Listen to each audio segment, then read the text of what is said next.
All right, so we'll go on to topic 2, which is, and this is a really big one. This is one I'm really, really looking forward to. The question being posed now is, should judges be forced to justify their actions as part of the post-media scrum? So I'm going to have a quick crack at this first. Oh, yeah, this should be interesting. This is going to be interesting. This is we literally talk about this while we're off air, and we've gone in. So this was something we were naturally going to do one way or another. I think it's time for this to happen. I think we do have to start making judges accountable. Now, the only way I see it working is if it becomes a mandatory thing for every event. So it's something that they come out and do. And if they aren't appearing live, which is something that can cause contention, because I can understand why judges would maybe not want to have their faces out there and to discuss certain things when the chances are that when people have, as we said, their favorite fighters lost and they're particularly angry, or they've lost large amounts of money. I mean, Drake loses houses on a weekly basis at this point. He doesn't even care about money the way he's throwing it away. No, he must be. I mean, it's got to the point with him where whenever I look out for his betting habits now, so I can literally do bet the against fucking them. opposite. Yes. 100%. The guy's so bad. The guy's made me rich. You know, it's beautiful. But yeah, so if they aren't appearing live, what I would recommend maybe as an alternative is that they maybe need to write up a report explaining their actions that can be published and then potentially scrutinized later. Because I'm not really about starting witch hunts here. I don't want judges having their houses burnt to the ground and their kids harassed at school. Maybe they deserve it a little bit, but I don't really want that. But yeah, I've been watching this sport for a long time now, and maybe I'm paranoid, and I'd like to kind of throw that question to you as a kind of a sub thing. Does it feel like it's happening more and more now, where we just get ridiculous decisions on a more regular basis? Is that something you feel like you're seeing? It feels that way, and I don't know if it's because now I run a YouTube channel and I'm paying attention even more so than when I was just writing, but it still feels like there's way more contentious decisions than there was before. I don't know what's going on, but it might be that there's more cards now as well. I mean, we are getting cards more regularly. Yeah, that's true. It's very, very true.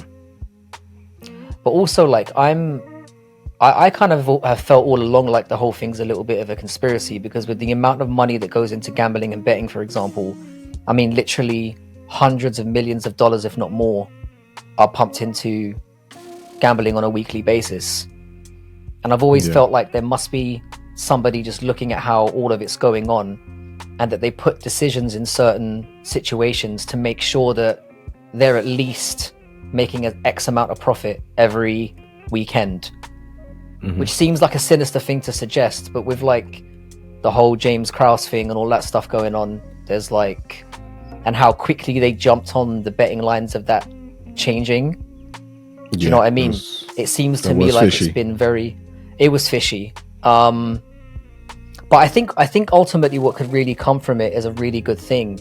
Is I'd like to understand what judges are seeing and why they scored it that way. Because sometimes I wonder as a viewer, if because I'm like we said many times, if I like a particular fighter or if I bet money on a fighter, I can't help but be biased sometimes by what I'm watching, because maybe I'm looking out for things that I want to see my fighter doing in a certain situation. It's very difficult to not be influenced in that situation.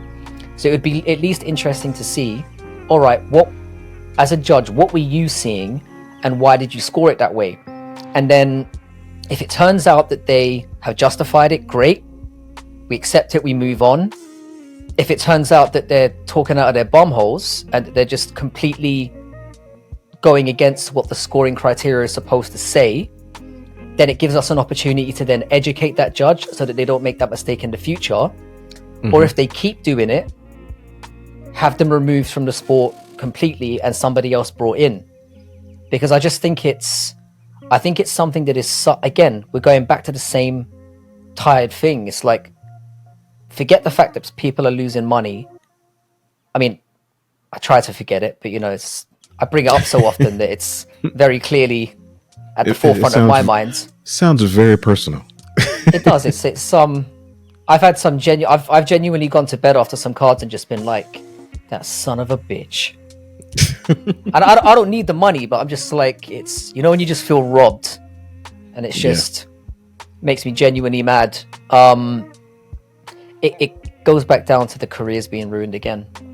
Yeah, it's just people like the example I know that this is a bad example in some ways, but it's the first one that jumped into my mind when we had Corey Sandhagen and Marlon Vera. Now, obviously, Marlon Vera didn't win the fight. But again, you're looking at a situation where, I mean, that fight to me could not have been more one-sided in terms of how it was scored. And it could have been a potential thing where, again, Corey is sent bundling back down the ladder again if he loses to somebody like Chio, despite absolutely dominating him in every measurable way for a 5-round fight. And he's just I mean, it's like we said, there seems to be one every card, at least one, and it's getting a little bit suspicious to me. And I think the fact that the UFC you even got Dana White coming out at the end in press conferences and saying, that's one of the worst robberies I've ever seen, and then not doing anything about it, annoys me. So it's true. Yeah. So I do think that judges should be held accountable for the decisions that they make. However, I would want to put a layer between them and the outcry of the public. What the NBA does, and this is again me stealing from other sports, what the NBA does or did was they used to issue the 2-minute report. And so the NBA, the referees as a whole would issue a last 2-minute report where they would explain some of the decisions that were made during those last 2 minutes. And I think that they could do a very similar thing where it comes from the commission, even though it actually is, Mike Bell's, his decision on what was made, but the commission as a whole gets behind it and says, this is the decision was made. This is why the decision was made. And the commission supports that decision. Or this is the decision was made and the commission believes that was wrong and the judge has been reprimanded or fined or whatever due to this decision. So that way everybody knows that the commission is looking out for the fighters and the sport as a whole. The judges are being held accountable. This is the reason that they made that decision. So now everybody knows what happened. And it also protects the judge from having to face a scrum of reporters who are going to pick them apart if they made a decision that was questionable. And the judges they don't know how to handle that sort of thing. So no.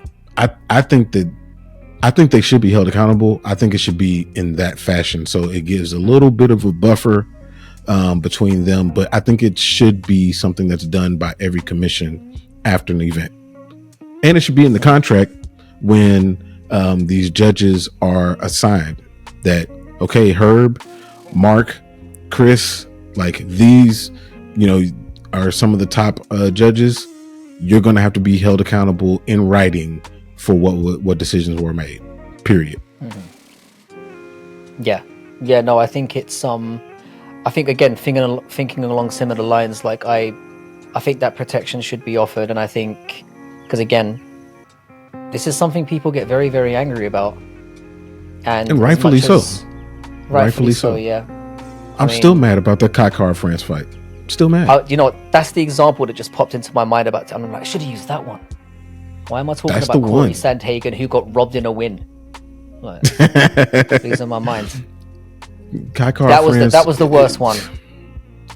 Dude, he should have been the one that was fighting, for a number one contender spot. Funnily enough, though, Did you hear that? They were going to do Albazi Moreno, right? Yeah, he fell out. Apparently, Moreno's fighting Pantoja again. Not Pantoja, sorry, Royval. Yep. Again. Yep. Great which fight. Is a cool rematch considering the fact that Royval got hurt in the first one, so they really didn't fight the first time. Yeah. But flyweight has got so many rematches going on. It's just it's getting a bit over the top. Yeah. We really need Manel to win on the weekend. Jesus, we need that man to win on the weekend. And you see, he missed weight. I did not see that. He missed weight by 3.5 pounds. So he's doing himself a disservice. Now, and he's fighting a dangerous dude in Matthias Nicolau. Like, I really rate Nicolau.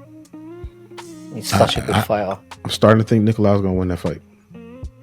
Damn.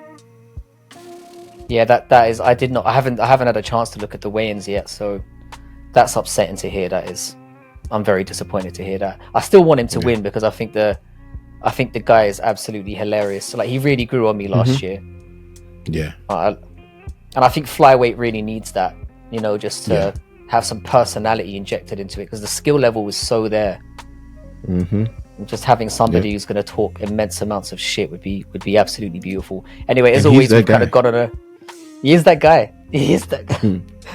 I really, really enjoy him. Seeing him start, like, I sometimes wake up in the morning and the first thing I do is run over to my computer and just see him yelling abuse at Israel Adesanya and calling him a pussy and, being half his size and not just saying it, but sticking his chest out right next to him.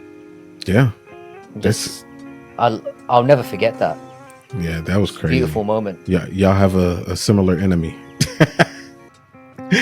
We do. I think that, you're the enemy of my enemy is my friend and all of that. Or whatever it is, however the expression goes.